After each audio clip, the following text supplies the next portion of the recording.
Hello guys and welcome to What the Tech episode 20. My name is Adam Lobo. And my name is Vernon. And since it's episode 20, we are planning to do a little special episode. An episode that is dedicated specifically for WWDC 2025, Vernon. Shouldn't we name it episode 26 then? That's true though, because iOS 26. But yeah, I guess maybe we can fast forward because Apple's Vision OS went from number 2 to 26. Exactly. So that could be something very interesting. Anyway, for this particular episode, we are just going to have some real talk because the problem is that whenever a new release happens, we all excited, we have to get the news out as soon as possible. We don't take our time to digest. I'm sure that you had something that, at first you did not like, at first you like, and then eventually you'd be like, I don't like it, or I like it. So that's the purpose of us having this real talk, to actually have our proper uncensored reaction instead of just typically telling what's new. It gives us a proper way for us to express ourselves, to tell how we exactly feel, and we can have this discussion in the comment section below or in our YouTube community tab as well. That is one of the things. But before we start, the team knows this, but I just want everybody who is listening and everybody is like watching this video to understand, whenever it's an Apple event, especially WWDC, I don't sleep. Literally. So the story and the context is this, guys. We know that. I wake up at 8 a.m. The event is at 1 a.m. And I'm the kind of person whereby I don't like to be awakened later. So I will stay up until about 1 a.m. Event finished at 1 a.m. Event finished about 3 a.m. Then I script everything, start shooting about 4 or 5 a.m., start editing. It was 8:35 or 8:45. I managed to post 2 reels. So it's always the case. So guys, all I ask you is to support us and watch the videos, because every time when it comes to WWDC, especially when we are not there, that is the case. The time zone thing. Yeah, right? the time zone thing. And trying to get the releases out is a whole separate thing as well. So we have that as one of the main news, but we also have this very interesting segment called Who Asked for This? So who asked for this segment? Vernon asked for the segment. It's because behind the scenes, guys, we have certain tech news that we go like, who asked for this? Yeah. It's originated from Vernon. Vernon and Mo had this discussion behind the scenes, and it's like, it should include a segment about it. So we do have the Who's Asked for this, which is Xiaomi jumping OS, and also 2 new interesting tech from Suzuki. Oh yeah, we're going to be talking about that. But let's jump in straight into WWDC. Thankfully, here's the thing. I was low-key happy. There was no hardware release. Low-key happy with no hardware release. Okay. Yeah. I know you were a bit disappointed. Not really, because in reality, I didn't actually expect a hardware release. Yeah. I mean, it would have been a nice thing to just cap it off. But maybe it's good to focus. The focus has to be on liquid glass. So that's one. Number 2, imagine if there was hardware release, means I think I won't sleep beyond 24 hours because there's so much to cover. Yeah. So I was low-key happy. I was like, oh, it's done. There's no one more thing. I was like, oh, Alhamdulillah. At least there's no extra stuff. Because I was editing and I was just sleeping off. I was like that. But honestly, even the software alone, there's so much to talk about. Yeah. Yeah. So That's the funny part thing, right? I mean, that's the funny thing because, it's like an oxymoron thing, because from one perspective, people are saying that there's not a lot of things to update about. But from our perspective, there is a lot of things to talk about. There's a lot of things that has been updated. I guess humans or individuals, they always think about physical differences a little more than software differences. True. But to be honest and to be fair, there have been significant updates when it comes to the releases. Yeah. So Vernon, first talk to us about your impression, your reaction at first, and then what's your current state of mind. I think that's very important because, like I said, when he first announced, you go like meh, or maybe first announced wow, and then as the dust settles in, you have a different idea about it. Talk to us about liquid glass interface, the brand new interface since iOS 7. Yeah. I think the important thing was that we talked about this update. Yeah. Even a couple of episodes before this, and we were saying that does it make sense to kind of adapt an interface from Vision OS, which is very different. It's a very different device. How you experience it is different. And we're talking about how each interface on each device should be different in a way, right? Yeah. It's very contextual. If you're on a phone, it's different. From a Mac, it's different. Tablet is different.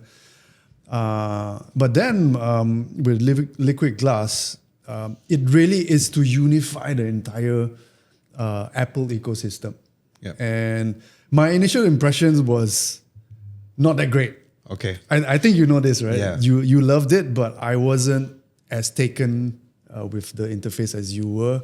I thought it was a little messy in certain areas, like control center, and the all glass icons felt to me was very messy.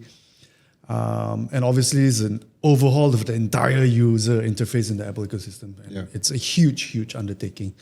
And I feel this is like the biggest change since Aqua in 2000 with macOS 10. I'm glad that you mentioned about Aqua because a lot of people are talking about Windows Vista. I know, Vista came 5 years after Aqua. And exactly. It was so really, I'm glad because here's the thing, it is proven because we talked about this in our previous podcast that you did say that, it is the Aqua, the lickable icons and all. And I guess probably people are not as old as us.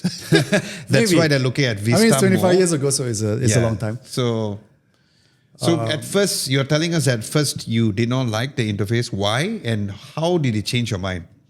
I think I felt that Apple pushed it too far in terms of the translucency and the glass effects. But it's not to say that I didn't like certain things. I liked how slick it was in terms of transitions and how everything's very organic and very fluid. It looks very good. I mean, Vision OS itself was very good. Yeah. It looks amazing. It feels amazing. I haven't played with Vision OS yet, but looking at videos and stuff like that, it does look very good. And there's no mistake. This is very divisive, very polarizing. This interface, and Apple calls it delightful and elegant. And in a way, after the dust settles and we're a couple of days from Dub, I've kind of changed my mind because the core of it is. It's reflective, it's very organic. I like the fluidity. It gives people focus on your content and also what you're supposed to do. And I think that's the important thing about Liquid Glass. It's very contextual, so menus are hidden when you don't need it. Yeah. To be honest, not a new idea because Apple has done this before. Agreed. Right? I could go on and on talking about Apple of all. But I think my initial thought was like, WTF, what are they doing? Right, with Vision OS, with Liquid Glass. And my opinion now is that I feel that it is a stepping stone to the future. So Apple's literally setting us up for what's to come, right? And I feel that it's going to be a world where every surface is going to be an interface. Everything can be touched. It could be a glass. That's a very good point. That's nice. Glass. I mean, it's already been done in certain areas. Your fridge has a screen on it. You can touch. A door can have a touch interface. Your car window could have a touch interface in the future, right? You never know. And it's also a world where the main device isn't our phones anymore. So Apple's doing that for us right now. And if you look, further a bit in the future. And the feedback about the all glass icons and control center, I think I had the same kind of impressions at first, but then you realize, hey, this is developer beta. And we shouldn't be judging it like the finished product because it isn't one. And a lot of the reviewers out there and people who are commenting, they're not developers. Yep. Why are they reviewing a developer beta? It is good anyway because they are making it a meme or they're asking like who asked for this. Exactly. It makes the people behind the scenes to take those feedback because one of the things where Apple they don't usually do this, we'll talk about it later, is the Apple's Photos app. Remember, like they had a tab bar and then they removed it for Yeah. iOS 18, Yeah. and then they brought it back again. Yeah. Why? Because everybody was complaining about it. Yeah. Now they brought it back. So we'll talk about the Photos app later on. But the to feedback your is very point- important. Yeah, to your point, the developer beta, when we're in a developer beta, there is a feedback loop. Yeah. For for users to feedback to developers, and also developers when they test, they'll be able to do a feedback loop. And I guess in a way, I'm just saying that hold up for the public beta if you really want to review it proper, because right now it's a very reactionary, very knee-jerk reaction to the what's out there, and Apple still has time to fix things. Yeah. It's still WIP, and I feel that it's not right to judge so much per se at this point in time. Let's wait for public beta. It's coming out in fall, the official release. I can't wait for it. The funny story was earlier today that I told you that my iPad decided to go crazy on me. All the icons disappeared for some reason when I powered it up. And I was going to bring it for the podcast today, but I'm using my Mac now because it's completely gone bonkers. But I am installing developer beta. Okay. It was running 18.5. Okay. Installing developer beta, and we'll talk a little bit more about iPadOS. I think it, for me, was the biggest release. Yep. But one thing I wanted to talk about was that modern Apple is different from the Apple of old, 80s, 90s, early 2000s. I think in those days, Apple was pretty much the UI UX expert, right? They had human interface design guidelines that people look up to and refer to when they develop an interface. And what they say and did was literally like the gospel, right? Yeah. When they signify or indicate that a drop-down menu should be dropped down from top to bottom and not pop up, bottom to up, or what happens when the button is pressed. Things like that they defined. And Apple before curated the best features and delivered it to a customer. So when you use it, you use the best of what Apple thinks is the best for the customer. Right? But the new Apple is a bit different. New Apple is, we'll design this and we'll give you some options. And then it's up to you, my friend, my user, to use however you want it to. Okay. Since you want to come from the Android space where everything needs to be customizable and personalized, we're going to give you the option. Even though you as a user don't have taste, it's okay. But if it's ugly, that's up to you. Yeah. Right? It's not up to Apple, right? Yes. And I think that's modern day Apple, I feel. And it's kind of the same as what is being done with Liquid Glass. They're giving you a great interface, I feel, on the base, but also options like crystal glass, completely, all translucent icons. That's up to you to want to do it. Or color-coded icons that happen in iOS 18, which I hated because some just look plain ugly. Some users, well, not Apple's fault, I guess. Again, it transferred that responsibility to you as a user. And at base level, I feel the UI UX is still beautiful, it's sleek, it's fluid, and the way it should be. Yeah. Okay. Apple's always been the trendsetter when it comes to things. As usual, once the WWDC was done, as soon as WWDC was done, I immediately went online and, of course, we check other creators' videos. So Arun Maini says that he feels that the Liquid Glass is going to be one of the things that other brands won't copy. Do you agree with what he says? Won't or will? Won't copy. I don't agree. I also don't agree. I don't agree. Because every brand follows them, whether it's good or not good. Even now you see in the Android space where they say, hey, look, I came out with a theme that resembles liquid glass. Yeah. I mean, it's going to be copied. Yeah. Whether or not it's widely accepted, the fact that Apple did it first, eventually that's going to happen. I mean, make no mistake, it's going Maybe to be not everybody, but eventually they're going to do that. Something like the dynamic island. When the dynamic island was first introduced, everybody said, oh my God, look at the ugly notch. Why are you embracing the notch? Eventually, there were Android companies who did it, right? Yeah, you all know who exactly it is. I agree. So, thank you for a very extensive feedback on Liquid Glass. For me, it's just two things, right? What do you like about it? I like how, Lihood install the beta because I never do it on my phone. Like They're never. not on a daily phone. Yeah, not on a daily phone. So Lihood daily drives both an Android and an iPhone. So he couldn't wait and he did it.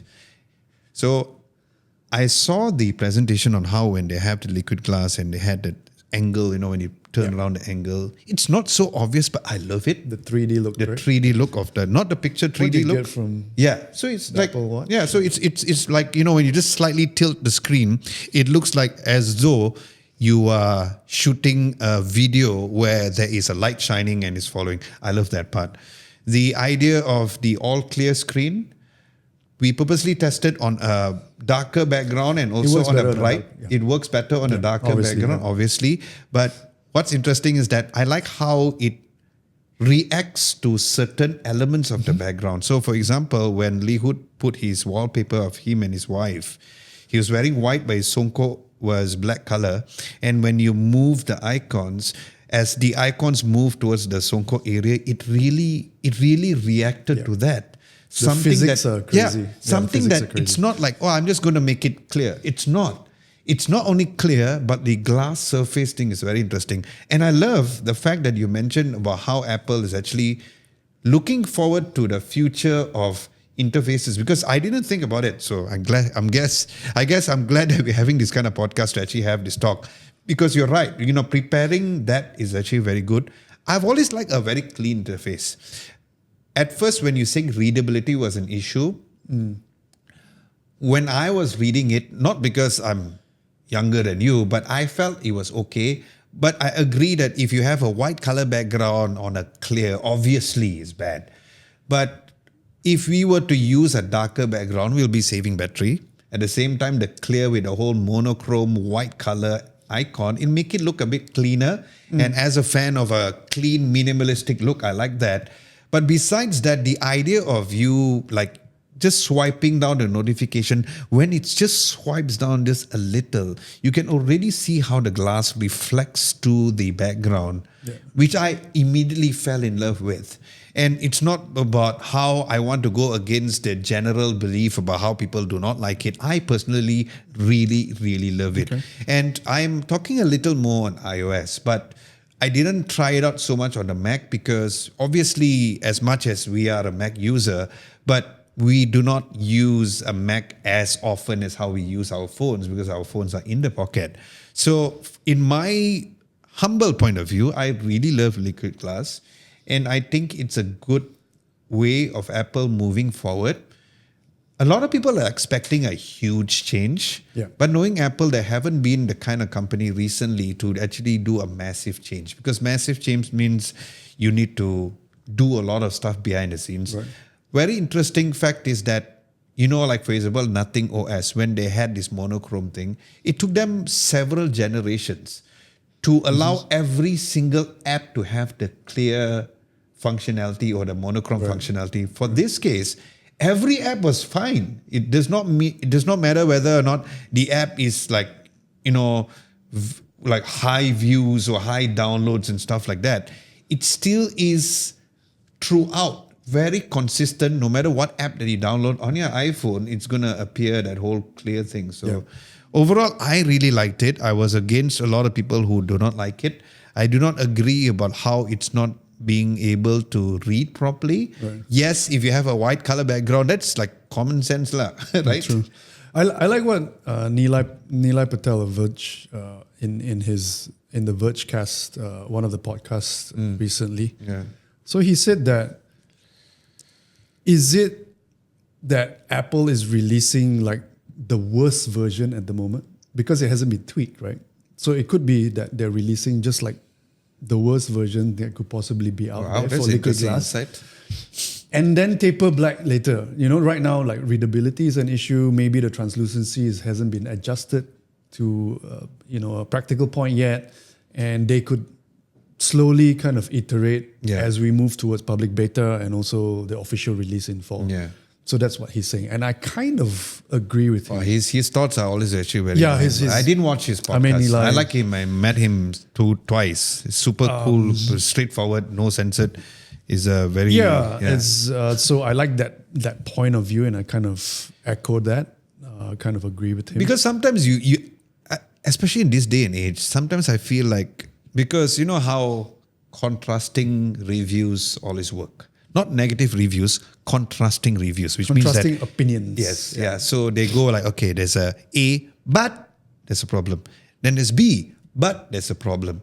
Because that holds the audience retention, right? So that's why when people are so negative about it, is because they are probably looking for something negative to talk about. Yeah. Because there are something good, like for example, the iPadOS has been really significantly improved. So what is bad? So people will take the negative biasness and just talk about that. As you know, negative news travels faster than good news. So, okay. And any news is good news. So exactly. in the way, it's a win-win for everybody. So I'm glad that we had this discussion once the dust is settled. So at least we can kind of have the thoughts, like properly digest to whether or not you experience it or whether or not we had the chance to download it or just watch videos, at least we can get a thought. Yeah. So that's liquid glass. I had another thing to talk about, because when it first came out, I thought it was a distraction. So I called it refraction distraction.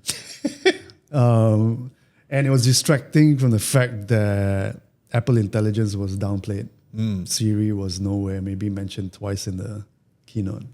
So I thought it was a distraction. But I mean, I've learned that watching a lot more videos, watching the interview between Joanna Stone of WSJ with Craig Federighi and also Greg Joswiak, that was very insightful. And where they see Apple Intelligence and AI within the Apple ecosystem, as well as why Siri is not here yet. The Siri 2.0 that we've been expecting and that Apple was publicly showing off in one of the videos, that set kind of the expectation of users. Yeah. A little bit of a backfire move, I feel, but maybe a discussion for another day. Yeah, I think the whole Apple Intelligence Siri thing, Siri was mentioned twice, I think, and Craig made it very clear that Siri is like concentrated on developing some muscles and stuff like that. So not ready yet. Not ready yet. So it's actually quite interesting. At least they are acknowledging on that factor instead of just, just main tepi and tai chi the fella one side. So that's actually quite good. Let's talk about so we spoke about liquid glass. The next thing we're going to talk about mainly is, of course, iOS 26, which is the latest one. There was some functional tweaks, including improved phone and messages app, like poll and group typing. The question is that whether or not Malaysians use the messages app as often. I think it's a very US based thing for messages. Yeah. But I mean we do it. We message, but still we use Telegram and WhatsApp. Yeah, it's because in Asia, for most of us is WhatsApp and Telegram for our main communication. So I guess that is great, but it does not really affect our region per se. There is the call screening and call assist. I love it, but the question is that, because like Google Pixel had it, but it's only for US only. So the question is that, which we would love to get an answer, whether or not the call screening and the hold assist will be available in Malaysia. It would be amazing, and I thought this was two of the most important features that I look forward to. Great for scammers and spammers. Exactly, because I paid 9 ringgit every month for Truecaller. Oh yeah, you do? Yeah, I do, because I can't take it. I have the free version. Yeah, I paid the 9 ringgit one in order to get it. So I would love to stop my subscription. 9 ringgit, we can buy a drink. Yeah, so a bit about call screening. So call screening auto answers the calls for you from an unknown number, and it will ask the caller who that person is and what's the reason for him to call. And then once he answers that, then you have an option to whether answer the phone or skip it. Exactly. And it all appears on the phone, on the screen. So you can just look at it. You don't have to immediately pick it up. I love it. So I also love it. Awesome. I just really hope to God that it's available in Malaysia. I think the moment that, we'll be getting any sort of a brief done, or whenever I can get in touch with Apple, I would love to ask the question whether or not that is going to be available in Malaysia. Hopefully it's not region specific. Because like I said, Google does not. So the Pixel has similar features, but it's not Malaysia. It's only US specific, which sucks, right? Because so it's very, I guess it's tied to a telco. So Could be. I just hope that this feature is available. It could be tied to the telco. I spoke about the Photos app. So the tab bar is back. Yes. So are you happy about that? Yeah. Are you one of the people who did not like the Photos app? The new version. Yeah, the 18 one was, I felt a little bit messy. But yeah, I kind of got used to it already. I also got used to it, but I think here's where I will echo everybody's opinion to say, yeah, the new Photos app just sucks. They just tried to come up with reasons of how to justify why it's new and is great. But it was always felt like instead of me eating like that, I had to eat like that. Yeah. Yeah, it was always like, ayo, but why? So I'm glad that they listened and brought the tab feature back. In the Photos app, there's also the turn 2D to 3D photo. I think it's cool, although some people call it gimmicky, but it's cool, but it's also feels kind of old. yeah. You know how early days of Facebook. And I think it's only for the Where you portrait mode, right? So if you don't take photos on the portrait mode, probably you can't do it. Yeah. I think maybe with AI they could probably do it. Probably they wanted to do that to maybe give you like a glimpse on how it feels on spatial photos on Apple Vision Pro. But I think that was kind of good. Yeah, it's kind of Speaking of Apple Intelligence, Visual Intelligence have an upgrade. Now you can do like a screenshot. So I'm a screenshot slut. Yeah. So I screenshot a lot. Yeah, instead of in Android where you circle to search, right? So, this one just snapshot. Yeah, you can snapshot and then you can see a screen. My favorite one is dates for event invites. Because all the time, currently I've been doing it, but I always do it with ChatGPT. Yeah. I take a screenshot, I'll send it to ChatGPT and say, add it to my Google Calendar. It will create. I think that's super useful. Yeah, because so you know now- how in sometimes in WhatsApp where you receive an invite and Exactly, as an it's event image yes. and like, oh no, I Yeah. got to key it in. So I'm glad this is there. The question is that whether or not it's only going to be connected to iCalendar and not on Google Calendar. So probably if you can sync your iCalendar with Google Calendar, then it works both ways. So we would love to try that. Yeah. The Apple Music animation at the lock screen. What do you think about that? I like it. It's very nice. You get video previews and stuff like that, right? Yeah. Which is nice lah. Do you think it'll kill the battery though? I don't know. Right? I don't know. The battery's always been a concern for every With single update. OLEDs, maybe not so much. Yeah, because With OLEDs, maybe not so maybe much. the Pro versions, no, but Yeah. probably the other version as well. There's also the audio mix feature. That's quite interesting. As a musician, I'm excited with that. Yeah. Although I'm not like a DJ to mix stuff, but having that option is kind of good. I'm thinking about copyright here. When you're talking about audio mixing, you're just taking like a DJ, right? You're taking tracks together and you mash it up, and then what happens? Yeah. But Interesting. I foresee like people posting that as a... It's also good for the segment who asked for this. Yes. Once it comes out, and then we can go. I mean, would you do it? I mean, for you as a user. I would do it just for the sake of... I want to like mix just wanna Justin listen to Bieber with music. Slipknot maybe. Okay.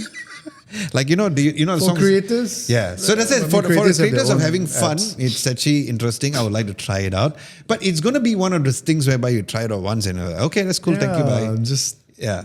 no. But it's good. At least there's a new feature there. There's also the translation. I like live translation. I think it's No, very for useful. Apple Music, there's a translation for the lyrics. Oh yeah, okay, Yeah, yeah. so- Yes, Apple Music. Per Yeah, se, Apple yes. Music has a translation as well. So if you want to hear what Despacito means, you can actually All those have Korean and tracks all the that Korean you guys. sing to, yeah. Sorry, that one all you'll know lah. Now moving forward, camera app, Vernon. That's a new layout. What is your thoughts on the new camera Again, layout? this is Apple being Apple again. You know, hiding everything. Yeah. What's not contextual, they'll figure it out for you. Okay. Based on maybe machine learning Yeah. and how you use the camera app. Hide everything else because they know you're just going to take either portrait mode or you're going to take maybe a normal photo. Yeah. Yeah, you don't need anything else. I checked it out, and yeah, it defaults by just photo and video. I'm the kind of person who I don't mind. Like I said, we had this discussion. Like I said, I don't mind if it's just photo, if it's purely automatic. But for video, when I want to switch to ProRes, there is an extra step that you need to take in order to come up with ProRes. Again, it's very contextual and it depends on the individual. So Yeah. maybe the basic user only Will love needs it. this. Yeah. Only Which needs is true. They that have the button data in order what is new. Yeah. But I'm not like super excited, and I love the camera app, but at the same time I don't hate it. So I have like like somewhere in between. So what are your thoughts about it if you had to choose as a user? To be honest, I don't change the settings often. There you go. So all I need is photo, video, portrait mode. Okay. And that's basically, I don't even touch any other kind of features. Sometimes filters. There you go. The photographic filters. Yeah, but otherwise, no. I don't even touch settings for video. I don't need to switch to 1080p. I don't need to switch to 120p frames per second. Yeah. Hardly. Yeah. Have you seen the new Safari though? No. So the new Safari is edge to edge. Okay. It has a full screen kind of thing. It looks so nice because it's literally edge to edge.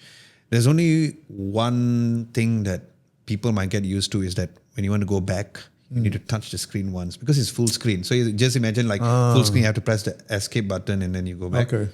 That's only about that. But other than that, to me, the Safari looks very good. Another who asked for this is, in my opinion, is the Games app. Oh yeah. Who asked for this? I don't know. The other question is, what happened to Apple Arcade?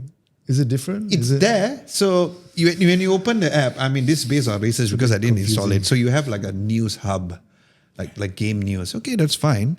Then there's an app launcher, which means that, you said you downloaded Genshin Impact, Subway Surfer, and whatever. So you have an app launcher. You can even have a tab to see what your friends is playing. Okay. But did anybody ask for this? No. That's the question. But I did ask for Apple games updates. Remember? Yeah. So why has games been the gaming segment has been so quiet and Apple hasn't put much focus in it. But there you go, Games app. Okay. You look impressed. Yeah, I mean, you look very impressed. Maybe because I'm not a huge gamer, but I didn't feel it's necessary. Okay. I feel like they should have concentrate their focus on other areas. But I guess it could be something that is working for Apple.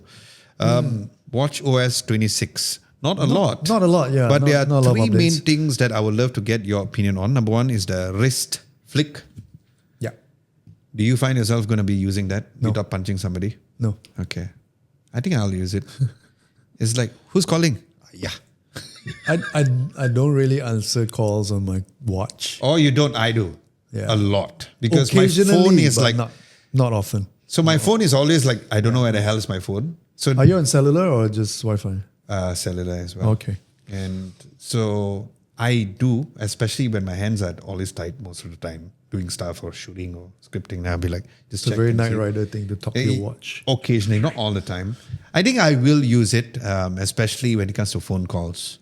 How about the live translate on the watch? I think that's very cool. Yeah, so I think it's cool. I mean, for the phone, it's great, like with FaceTime and all, which we didn't really talk about, but I guess that is same feedback with the phone version. Yeah. Like if you're overseas and you need live translation, it's great that you can. But again, the live translation only work on the Messages app. Yeah, so that is something to keep in mind on. There's also the share location.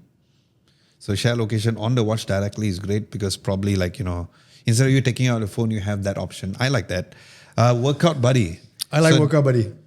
I also like Workout Buddy. It's good to have Why a coach. is people shitting on Workout Buddy? I don't know. Everybody's like, oh my God, Really? it's cringe. I'm like, no. Why is it cringe? Again, Arun Maini. I know him as a friend, but It's like, bro, you're it's nice too to have a negative. coach. It's nice to have a coach that pep talks you all the time, right? Huawei watches does that. Workout started. Workout ended. So Huawei watches does that. But I like the fact that it tells. So like, for example, when we play pickleball, like you can always silence it if you want to, but I feel it's super useful when it comes to running. Okay. So that you can know whether or not you want to reduce your pacing or not. Because when you run, because Pacing constantly update. just looking, it's not so easy to Also, do. it breaks your rhythm because you're running, right? And you're striding. Yeah. And you got to do this, and then you stop, and then you go again.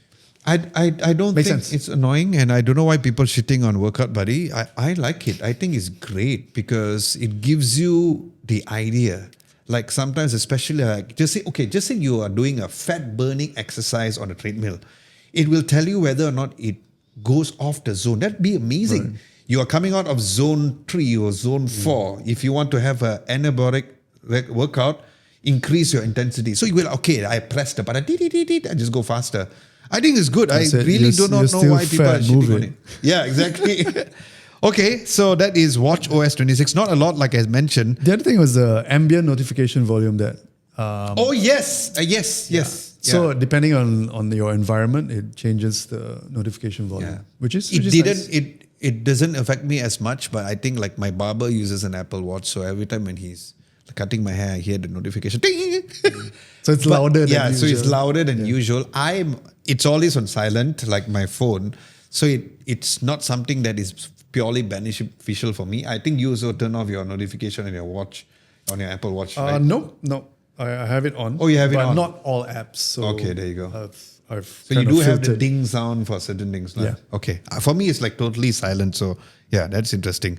Going to macOS 26, I feel like the liquid glass over here, it's not so prominent like how it is on the iPhone. A little bit more subtle, but Yeah. I mean, I guess Is it just me or it feels a little subtle? No, I think it's a bit more refined. It's a refinement, is an evolution. Yeah. Not a huge kind of like a big change. But I think what changes is, the features and some of the apps. So speaking of features, Spotlight app has love it. like kena steroids, right? For me, it's the biggest change. Oh my Spotlight. God. It's so we talk about how Apple Intelligence is not doing a very good job and all.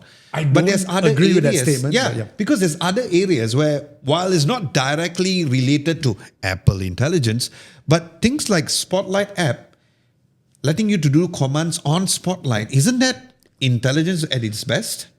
Yeah, it's really good. I think it's the biggest update, and it transforms Spotlight not just as like a global search tool, but it becomes like a powerful action hub. Where you can even run scripts over it and stuff like because that. even previously Shortcuts. I used to do calculation on the Spotlight app. Yeah. Like I used to just do small, easy calculations over there, which has been great. And knowing the fact that you can remove an image from a background all directly on Spotlight and having like certain quick actions, that's actually very, very the quick good. actions part is really we are definitely, as Mac users, we are excited with that. They came up with a very cute update. Folder customization with colors and icons. Yeah. As a person who uses the tag a lot, I don't know whether do you use the tag? I don't use tags. I do use colors. The color tags. You know the color tags? Because when I sort my smartphone reviews, all the pictures, I put like, okay, red is main camera lens, blue is ultra wide lens. I think the folder colors, not a huge wow, but that's kind of good.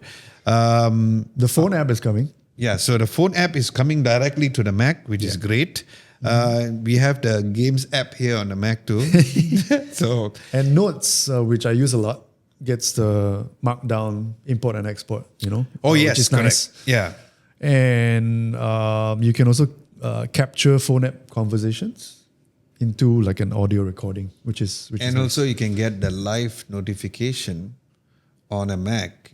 So like for example, if you order Grab, because they did Uber, we got no Uber in Malaysia, but I have a very strong feeling that Grab will be working in Malaysia similarly, because Grab has the notification on the live notification as we keep on getting. Yeah. So that'd be kind of good that at least that we don't have to, because I'm trying to separate myself as much as I can from the phone, because we use the phone a lot. Sorry, Apple's unifying it. Yeah. So knowing the fact that they have the live activities on the Mac, which means that again my phone will be further away from me. Yeah.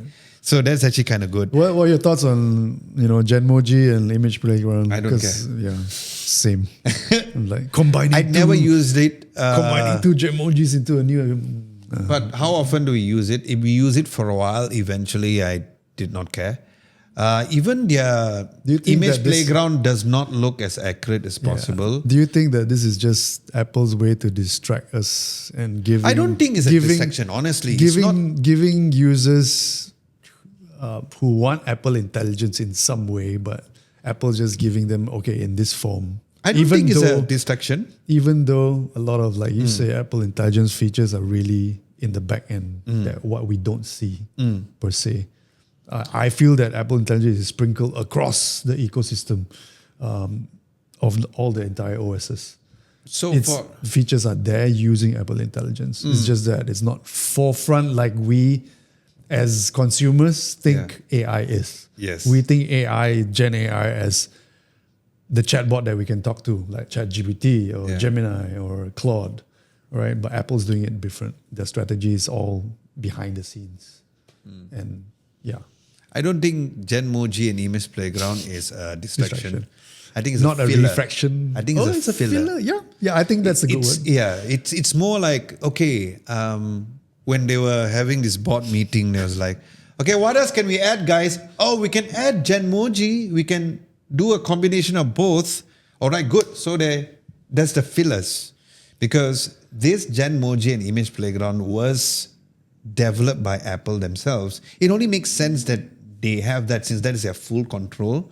So I don't think it's a distraction, more of a filler to say that, I think it's a filler, Yeah. It's definitely a filler. Speaking of Vision OS, we're not going to talk about Vision OS until Apple brings Apple Vision Pro in Malaysia, although I tried it. So we're not going to talk about it until we bring it here. One huge area which makes sense with this whole liquid glass is tvOS. Yeah. tvOS is going to look amazing. I know, but tvOS, for me, the update was really small. Yeah. We didn't see much. There's only aside one. From the icons and there's maybe the dashboard. karaoke using an iPhone. Yeah. Which is that's interesting. Which is quite nice. Have anyone done that? I don't think know. so.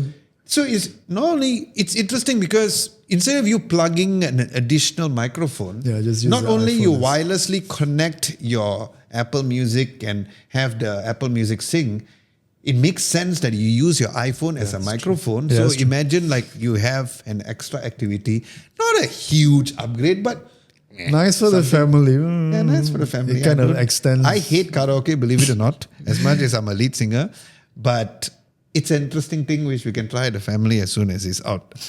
Okay, it's time for iPadOS. Oh, I don't know. I feel that this was a huge update, and all I can finally say is, finally.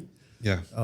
We've got iPadOS very much closer to macOS in terms of productivity, window management, file management. I think there's a lot of improvement. Yeah.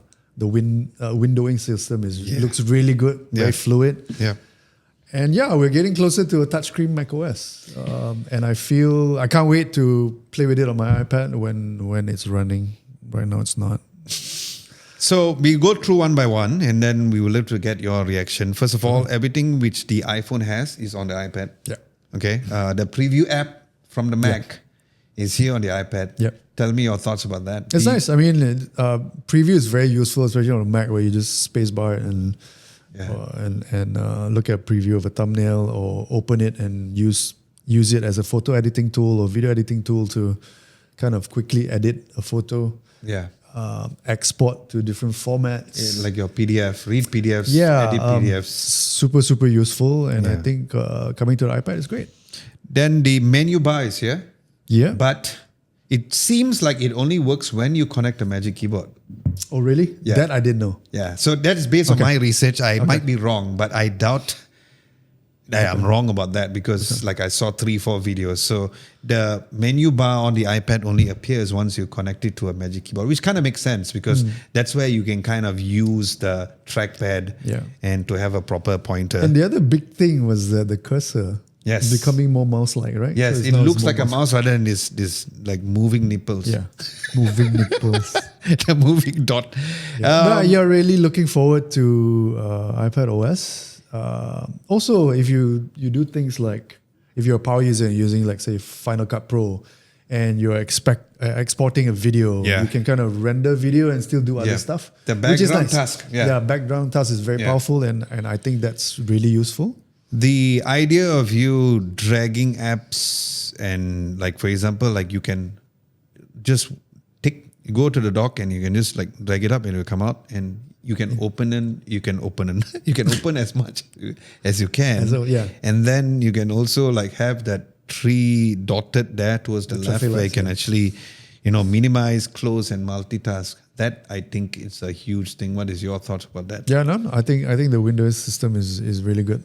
Can't wait to try it out. Looks very fluid to me. The file management, the Files app also has some different additions. Like for example, you can drag the columns to make it wider, smaller. You can have your sort, like view sorting, like sort by file name. Previously, the Files app did not have that. So currently that will be included in the new iPadOS. Yeah, super positive on that. I can't wait to try that out. There's the audio input selector. So I don't know why that Apple presented this in iPadOS, because it's using the AirPods where you can start and stop recording with the AirPods. Right. I don't know why they put it within there. I don't know whether it's because it only works if you use an iPad, or does the audio input selector works if you use an iPhone. Interesting. I don't know. Yeah, so when they did the presentation and they mentioned about that, I'm like, why did they make it under iPad? Is it because it's only available for the iPad? We do not know. And yeah, you mentioned about background task. Background task does not really affect me because I don't edit videos as much on the iPad. I think people who do like CapCut or Final Cut Pro on the iPad or even DaVinci Resolve, probably that could be great. But yeah, all in all, I think it's fair to say that both of us agree that iPadOS has the best update in probably a decade. Yeah, I feel so. Yeah. Do you think that now people will buy an iPad more than a Mac, or you still feel like there's a separate audience for both? I think it's a separate audience, but I think it will appeal to people who are kind of on the fence. Yeah. And maybe they want to buy just one device, Okay. right? Maybe they don't have a Mac. Yeah. MacBook. Nice. And yeah, I think that could be an option for those guys. For me, sometimes I just don't feel like bringing a MacBook with me. I just want to do work on my iPad Pro. And that's enough. It's sufficient. Yes. Frustrating at times, Yeah. but sufficient. I think it's going to be less frustrating. Yeah, with this update, I feel that it's going to be much, much more efficient and more productive. Agreed. Okay, so that would be all the WWDC news and our We've reaction. rambled a lot. It's like and, 47 minutes according to our timer over here, which is great because, like I said, the dust have been settled. It's good that we have these thoughts and ideas. And as usual, we've been seeing more comments at the comment section below for our podcast. So feel free to give us your thoughts as well. We also have our very special segment before we go into our community segment. Our news segment. And the new segment is called Who Asked for This? Do you have like a fancy title? Yeah, we'll try to do that in the future. Who asked for this? Vernon's face there with the whole water tag. We'll ask Mo to help to design that. That face. Okay, so the first question, Vernon. Xiaomi is jumping to HyperOS 26 instead of version 3. Are you? Who asked for this? Nobody. Nobody asked for it. Probably the marketing exec in Xiaomi saying, I think we could get some views if we change to 26. Now, this is going to be followed by everybody else. But it's like nothing OS is going to do it also. You watch lah. To be honest, in essence, is not a big deal. It's not. But it's so obvious that But it's you're very following. obvious that you're following, yeah. So it's like how they said liquid glass, no one's going to follow. You watch lah. We will have, what's the date today? June 13, 2025. We said it here in the podcast. It's just Xiaomi jumping on the hype train, and I think it's an easy way out because then Xiaomi doesn't have to justify the naming change because Apple already did it for them. Yeah. So yeah, easy peasy. Nobody asked for it, Xiaomi, just so you all know, yeah?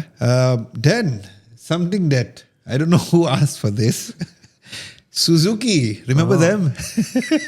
They have come up with not one, but two very interesting robots. One is Corleo, yeah. which is a quad robotic vehicle that blends motorcycle mechanics with an animal-like movement, designed to handle through tough terrains using crazy hydrogen power. Yeah. Okay. It's powered by a 150cc hydrogen engine, so they're saving the environment, which is great.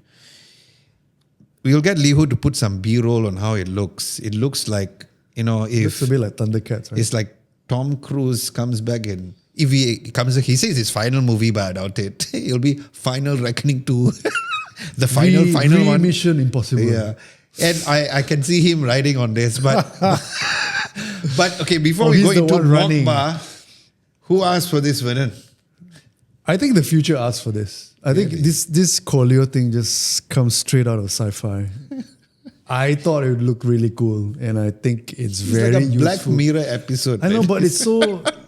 I find it really cool. I think the legs, multi-terrain, so useful for rescue missions. So useful for if you need to hike up a mountain and you have mobility issues. Fantastic. I think I'm hoping that it's not a concept. I'm hoping that it's for real, and I want one right now. Oh wow. Yeah. I think it's useless. I think and Mokba as well. That's more. Yeah, so we'll talk about Mokba soon. I want to go Corleo. No, really, Corleo. I'm all for it. I think it's really cool. Yeah, but it's going to be one of those things whereby it's just going to sit in your house. If you ever buy it, if just say you're a billionaire. Not if you have a house like in the mountains or in the desert and jungle. It's multi-terrain. But which year do you think they're going to adapt this? I hope soon. Seriously, I do. I'm imagining Vernon on it. It's so cool, man. I'll promise I post it on IG stories for you. Okay lah. If I write. So that's Corleo. Sounds like scoliosis. Okay. The next one is Mokba. It's not mukbang, huh? Yeah, it's so mukbang. I don't like the name, but yeah. Yeah, so this is a little more, modular. I would say, usable because this mukbang by Suzuki is built for cities. You can ride it on 4 jointed robotic legs. It has wheels. Yeah, you can climb staircase, which is good for after a heavy pickleball session. Yes. Because you can climb staircase and come down staircase. This one I would use. Or if you go Batu Caves and have, you went up 1,000 steps and the next day you can't really walk, you can use this to come down. That's a good point though. Yeah. Check it out. It has 80 kilometers of range and it goes to 32 kilometers per hour. That's pretty quick. That's pretty good. Bad. Yeah. This one I'll have at home, bro. Yeah. Yeah, again, it's great for the mobility challenge if you have problems I like the idea of moving climbing about. stairs. This is great. Also, I think great for delivery services and stuff like that. Okay, so for this, who asked for it? I guess we asked for it. Yeah, it's the future. Both of them, I'm straight up 100%. Lovely. Okay, so that is our segment for who asked for this. If you have any interesting news where you'll be like, huh? Please put it at the comment section below at this particular video. Community segment goes back to WWDC. Site asks which of the announcement has gotten you more interested about WWDC. We do have the poll over here, and the poll suggests that the highest poll is the new softwares. The least favorite among the voters are the new features for messages. No surprises. No surprises because, like I said, the adoption of using messages in Malaysia is not so high. Yeah. Apple Intelligent improvements, again, we had this discussion to say that, it's probably something which is probably not obvious. And liquid glass software design. So at least that went number 2. So to just close up this particular vote, and of course we see the comments, everybody said nothing. Everybody said nothing. Yeah, like Adam Shayaya says, to be honest, nothing. So again, some people are probably they are not tech. Yeah, maybe they said nothing because it's not so obvious. But if you really dig deep, like what we discussed earlier, there's a lot. Fist says sometimes summary of it. I don't know what he meant by that. NASA Day says, honestly, it was a bit meh for me, but if I were to pick, it would be a liquid glass thing. Don't really like it personally, but it's different than what we've seen before. So props to Apple for that. So what is your conclusion on this particular? Why do you think that people are? I mean, I know WWDC is more software, but do you feel like this makes sense? Yeah, kind of makes sense. People, I guess, are excited about iOS, iPad, and macOS per se. Yeah, so I guess there's not much to discuss about this particular question. So Said, come up with better questions. Huh? So yeah, I guess that would be for that particular community questions. And again, guys, we usually, or Said usually post up the community questions on Tuesdays. So stand by and check out our community tab and do give us your reviews and your answers accordingly to this. We are going to be closing up with the video releases recap. By the time you watch this video, yesterday we have already released the video review of the Galaxy Ring versus the Whoop Band. Nice, go watch that. Make sure to watch that because we want to help you make a purchase decision whether or not it is a good of a fitness tracker, which areas that it is better than the Whoop. So that'll be actually quite interesting. On Sunday, hopefully, God willing, we'll be releasing one of the most anticipated videos always. that a lot of people ask. Interestingly enough, before we tell you what video it is, earlier we had a conversation with Lihud and he was like, why isn't any people doing as much, especially locally, doing comparison videos? We are still doing comparison videos because we need to help you make a purchase decision. We are doing a video review or a comparison between the Poco F6 Pro versus the F7 Pro, whether or not it's worth it, because there are certain situations whereby one generation upgrade is not so much. Yeah, but more iterative. yeah, but I think this time around you might want to pay attention to the Poco F7 Pro because it's not like very tiny upgrades. For the first time ever, one generation, the upgrades is quite significant, but it depends on which area that it matters the most. So that would be for the upcoming video teasers. Next week, I'll be heading to Bangkok, going for a Samsung AI event. So we will be having our podcast next week. Nice. But of course, once we're back, we'll be having more discussion about tech. So with that, we'd like to say thank you so much for watching and listening as well, especially for all the audio platforms. And if you guys have any other questions or anything that you want us to discuss, do let us know at the comment section below. With that, we'd like to say bye-bye. My name is Adam Lobo. My name is Vernon, signing off. See you in the next one. Bye-bye.